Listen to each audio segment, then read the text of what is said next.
Hello viewers, Attorney Buado here. Welcome to the Criminal Law Jurist. This is episode 8, continuation of Article 2. So, what about the crimes committed abroad where our courts have jurisdiction? Article 2 enumerates the 5 instances. First, offense committed in Philippine ship or airship.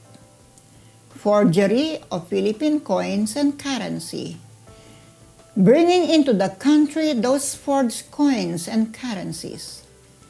Crimes committed by public officials in connection with their public duty. And fifth, crimes against national security and the law of nations. The first exception, what is a Philippine ship or airship? A Philippine ship or airship is one that is registered in the Philippines, whoever is the owner. The vessel refers to a commercial or privately owned, not to government-owned military planes. If the commercial vessel is in the maritime zone of another country, the kind of crime determines the jurisdiction. If the crime is disturbing to the host country, like drug trafficking, the host, not the Philippines, has jurisdiction. But if the host will not take jurisdiction, the Philippines can, because it is an exception to the territoriality rule. For the second and third exceptions, forgery of Philippine coins and currencies done outside the Philippines and then bringing here such fake coins and currencies. If what is forged abroad by the Philippine national is foreign currency, our courts will not prosecute because it is not among the exception. And the offended party is the country whose currency was forged, so they will have to prosecute. The fourth exception is a public official committing a crime abroad in connection with his official function. Take note of the keyword in connection with official function. If the official commits common crimes like robbery or killing, that is not connected with his official function.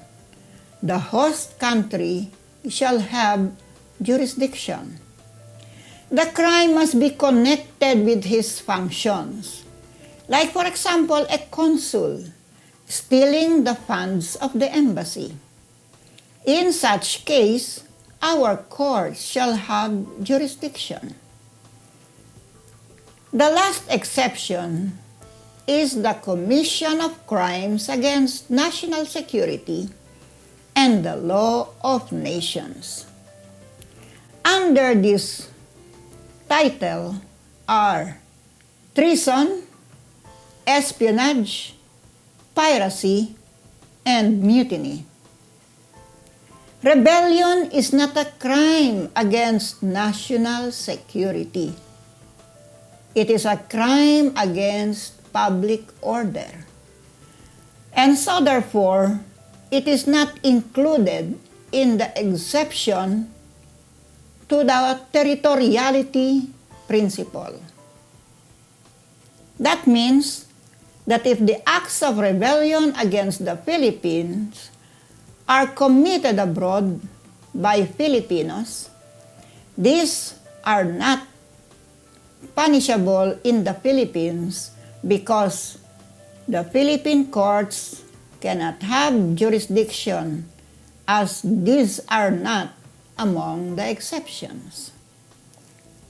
What about the crimes committed in Philippine embassies including the official residence of the ambassador, by Filipinos, like the Philippine ambassador who maltreated her domestic helper, who is also a Filipino. We will discuss this and more in the next episode.